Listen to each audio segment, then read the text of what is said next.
శ్రీరామ్ లేకేదిరా? తలనొప్పిగా ఉందండి పెద్దమ్మ, పడుకుంది. అమ్మ అక్షర, పిల్లలెక్కడా?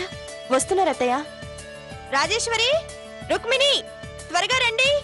వస్తున్నామమ్మా. సంజానే తోనే తాని నేనానో అవతుంబక తానే అంబిలంబానో. అందరికీ శుభోదయం. ఈ తెలుగు లెక్చరర్ని తట్టుకోలేకపోతున్నాం. నిజమేరా బాబు. శుభోదయం. రా నాన్న, కూర్చో.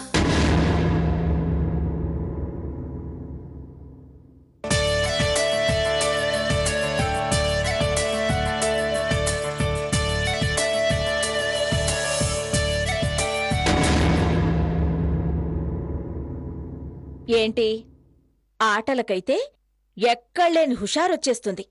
దేవుడి దగ్గర కంటే ఇలా డీలా పడిపోవాలా? నానమ్మా, ఏంటమ్మా ఈ పూజలు ఎవరు కనిపెట్టారు?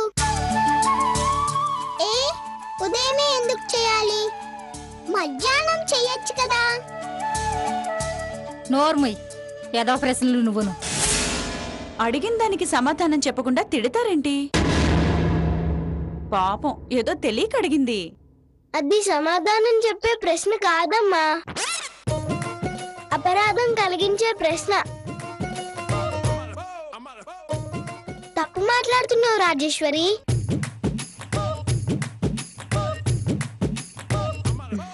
ఉదయాన్నే ఎందుకు చేయాలంటే మేలుకొలుపు సేవ అంటారమ్మా.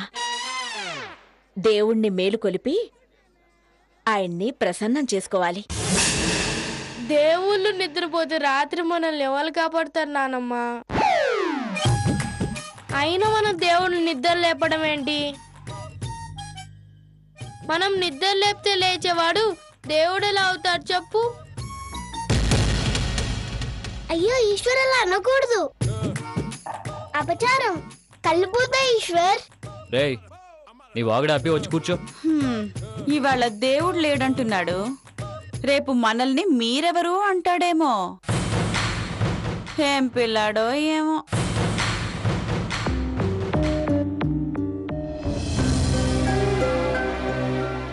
అవునరా ఈశ్వర్, నువ్వేంట్రా ఏది తినగా మాట్లాడు?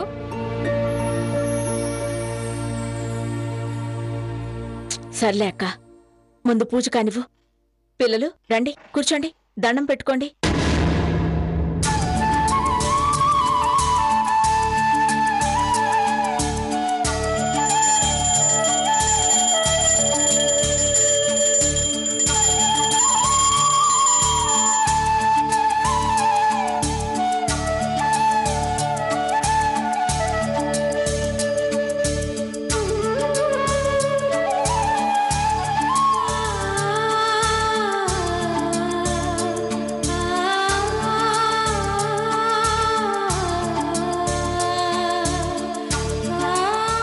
అక్షర, టిఫిన్ రెడీయా?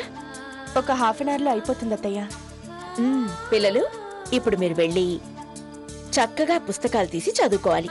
ఒక హాఫ్ అన్ అవర్లో బ్రేక్ఫాస్ట్ రెడీ, ఓకేనా?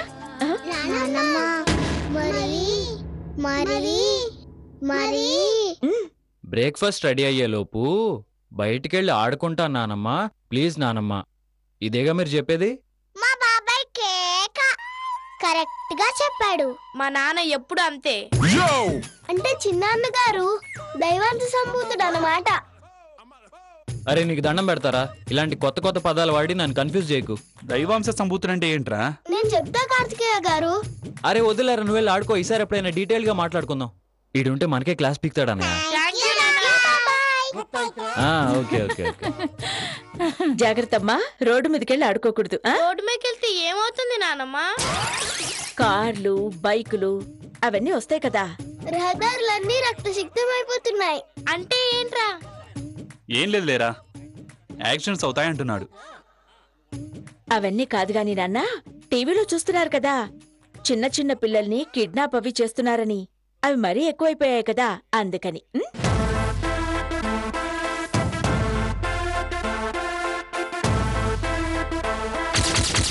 కిడ్నాప్ చేసి ఏం చేస్తాను నానమ్మా? లక్షలు డబ్బులిస్తే గాని మీ పిల్లల్ని వదలము అని బెదిరిస్తారమ్మా.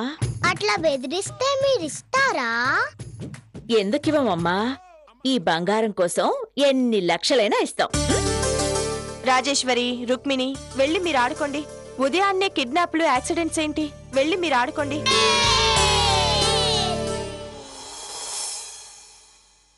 ఏమే, మర్యాదగా చెప్పొచ్చుగా? నా పిల్లల్ని తిడతాను, కొడతాను. నీకేంటి మంచిలో? అక్షరా, వెళ్ళమ్మా, త్వరగా బ్రేక్ఫాస్ట్ రెడీ చేయండి.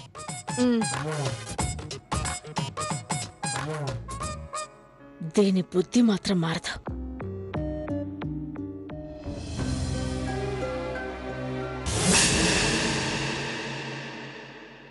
రామన్నయ్య, స్టార్ట్ చేద్దామా? నేను కీపింగ్ చేస్తా. అంటే ఏంటి, నువ్వు కెప్టెన్ వా? అయ్యో నేను అలా అనలేదే.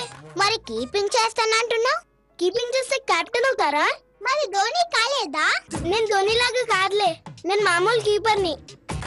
ఈశ్వర్, ఆడుకుందాం పదా. రేయ్, తర్వాత ఆడుకుందాం గాని నాకు ఇప్పుడు ఒక ఐడియా వచ్చిందిరా. ఏంటి ఈశ్వర్, ఐడియాతో చాక్లెట్స్ వస్తాయా? నీకెప్పుడు చాక్లెట్ గొడవని? ఈశ్వర్, నువ్వు చెప్పు. ఇందాక నానమ్మ మనల్ని కిడ్నాప్ చేస్తే లక్షలు డబ్బులు వస్తాయని చెప్పింది కదా. అయ్యో అన్ని డబ్బులు మనకెందుకు ఈశ్వర్? ఎందుకంటావేంట్రా పిచ్చి మామ? మనం పెద్దయ్యే వరకు మమ్మీ డాడీని అడగకుండా బోల్డ్ అన్ని చాక్లెట్స్, ఐస్ క్రీమ్స్ కొనుక్కోవచ్చు. అవును, ఏదేమైనా మీరు చేసే తప్పు. సరదాకిరా, జస్ట్ ఫర్ ఫన్ అంతే. వీడి మాటలు ఏం పట్టించుకోకు నువ్వు. కానీ ఈశ్వర్. అలాగే, నువ్వు రారా రాము. మీరు ఇక్కడే ఆడుకుంటూ ఉండండి, మేము ఫోన్ చేసి వస్తాం. ఏం కాదు కదా? ఏం కాదులేరా, నువ్వురా. ఎవరికి చేస్తున్నావు? మా నాయనమ్మకి. నాకేదో భయంగా ఉంది ఈశ్వర్. ఏం కాదులే, నువ్వు భయం పడకు.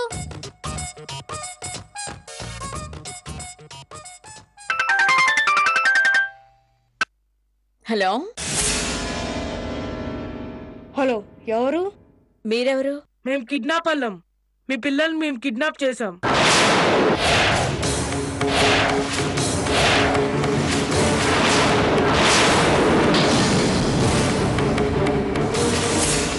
ఎంత అడుగుదాం రా?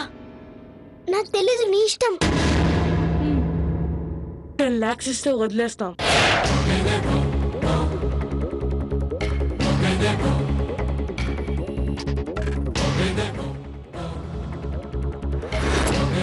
ఎక్కడికి తీసుకురావాలి? బిర్లా టెంపుల్ దగ్గర తీసుకురండి. రేయ్, నానమ్మ అప్పుడే ఏడుస్తుందిరా. అలా ఏడిపించడం తప్పు ఈశ్వర్. నాకైతే చాలా బాధగా ఉంది. నేను వెళ్ళి ఇప్పుడే చెప్పేస్తాను. రేయ్, ఆగరా. మీ పిల్లల్ని మేము కిడ్నాప్ చేశాం. 10 lakhs ఇస్తే వదిలేస్తాం.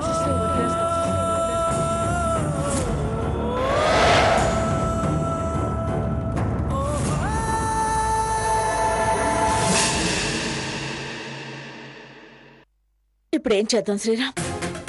చిచి, ఉదయాన్నే ఏ నోటితో అన్నానో అదే జరిగింది. పోలీస్ కంప్లైంట్ ఇవ్వండి అత్తయ్య. వాడు 10 లక్షలు ఇస్తామంటే ఒప్పుకోడు. ఇంకో 20 అయినా అడుగుతాడు. 20 కాదే, 50 అయినా ఇస్తాం. ఏదో డబ్బు గురించి చూస్తావా? డబ్బు గురించి నేను మాట్లాడడం లేదు. పోలీసులకు ఇన్ఫార్మ్ చేసి మనం డబ్బులు ఇద్దాం అంటున్నాను. అమ్మా, నేను వాడు చెప్పిన ప్లేస్కి డబ్బు తీసుకుని వెళ్తాను. అవును, అక్షర చెప్పినట్టు పోలీసులకు ఇన్ఫార్మ్ చేద్దాం. శ్రీరామ్, నువ్వు కూడా వెళ్ళు. ఈ కోతి మూకంతా కలిసి మా నాన్నగారిని కూడా తీసుకెళ్లిపోయారు. పెద్దమ్మా ఊరుకో, డబ్బులు ఇస్తున్నాం కదా, వచ్చేస్తారులే.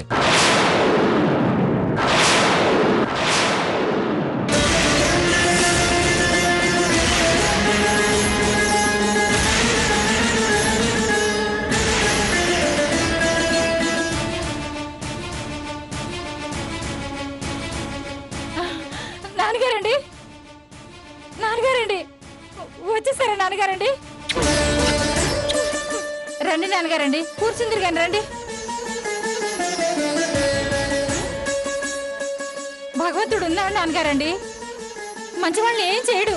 మీరు ఇంటికి వచ్చారు అంతే చాలు. మంచినీళ్ళు ఏమన్నా తాగుతారా నాన్నగారండి? నాన్నా వీళ్ళంతా ఎక్కడా? క్షమించండి నానమ్మ గారండి, మమ్మల్ని ఎవరూ అపహరించలేదు. మిమ్మల్ని కాసేపు ఏడిపించాలని ఈశ్వర అలా ఫోన్ చేశాడు.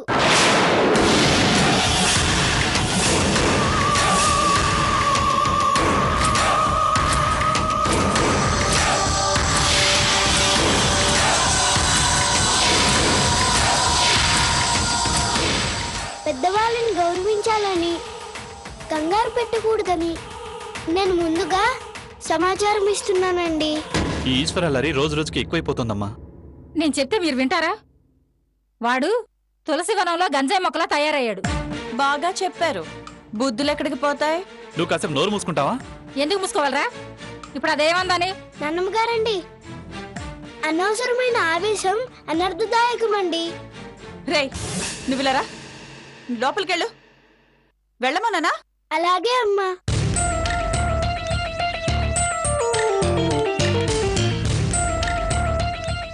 నువ్వేమైనా అనుకో జగదీశ్వరి, ఈశ్వర్ మన పిల్లలాంటి పిల్లాడు కాదు. ఏ రాజేశ్వరి రుక్మిణిలు అల్లరి చేయట్లేదా? వాళ్ళు మన పిల్లలు కారా?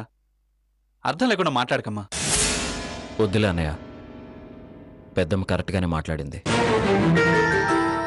ఈశ్వర్ మీ పిల్లల లాంటి వాడు కాదు. అదేంటి శ్రీరామ్ అలా అంటావు? వాడు కూడా మా పిల్లలు లాంటి వాడే. అలా అని నువ్వు అన్నయ్య అనుకోవచ్చు, కానీ పెద్దమ్మ అనుకోవట్లేదే. ఇప్పుడు రాము వస్తే ఏముంది? మా నాన్నగారు వస్తే చాలు అంది. అంటే మిగతా పిల్లలు ఏమైపోయినా పర్వాలేదా? రాముతో పాటు మీ పిల్లలు కూడా వస్తే ఈశ్వర్ చస్తే చచ్చాళ్లే అని కూడా అనేది. నేనంత రాక్షసులా కనబడుతున్నారా నీ కంటికి? మాట్లాడవేరా?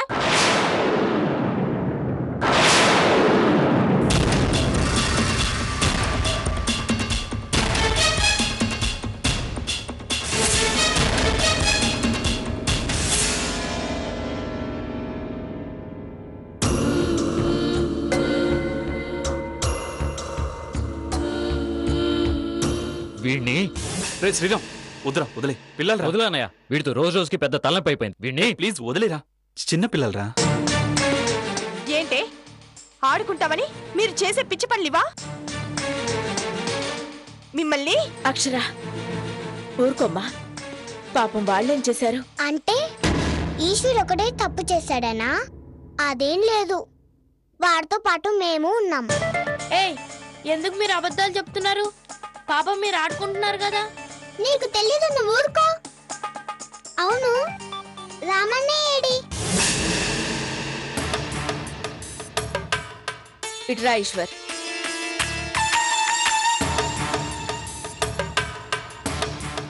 చేతులు కట్టుకుని నిలబడు. ఏయ్ చేతులు కట్టుకో.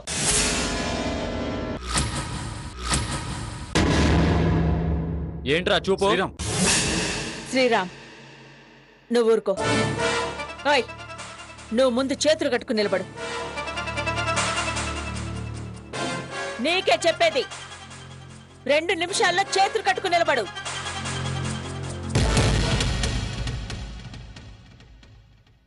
ఇలా కట్టుకో ఈశ్వర్. నాన్నమ్మ చెప్తుంది కదా, వినిపించట్లేదా? కట్టుకో ఈశ్వర్.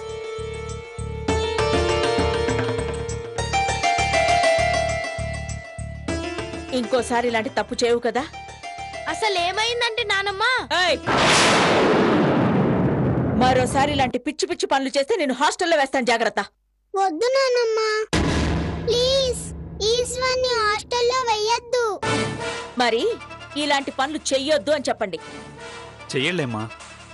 ఎరా చేయవు కదా? చేయలే పెద్దనా. ఏయ్ చేతులు కట్టు.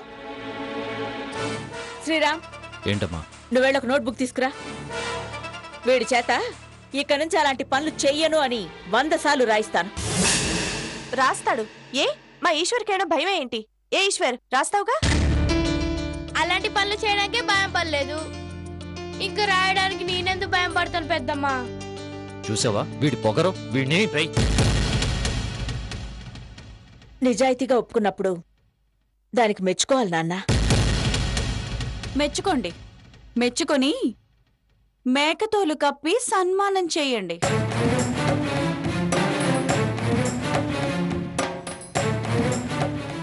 చేతులు కట్టుకో. ఇదిగో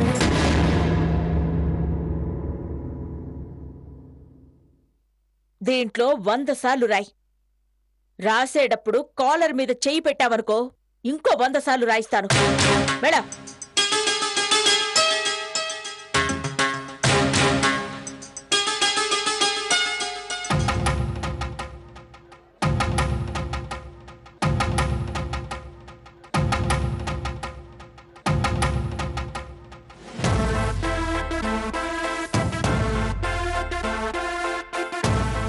ఇదిగో నానమ్మా. ఏంటి అప్పుడే రాసేసావా? 100 సార్లు కదా నానమ్మా రాశాను.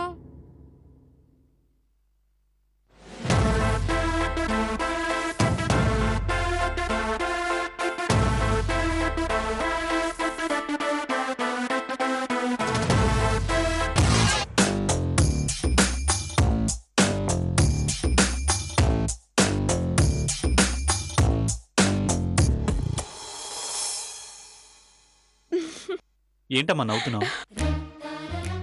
ఇలాంటి పనులు చేయను అని ఒక్కసారి రాసి మిగతావన్నీ 2 చుక్కలు పెట్టాడు.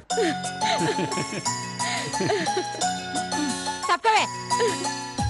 చూసావా మనందరం నవ్వుకుంటుంటే ఇలా మూతి తిప్పుకొని వెళ్ళిపోతుందో? అవునవును.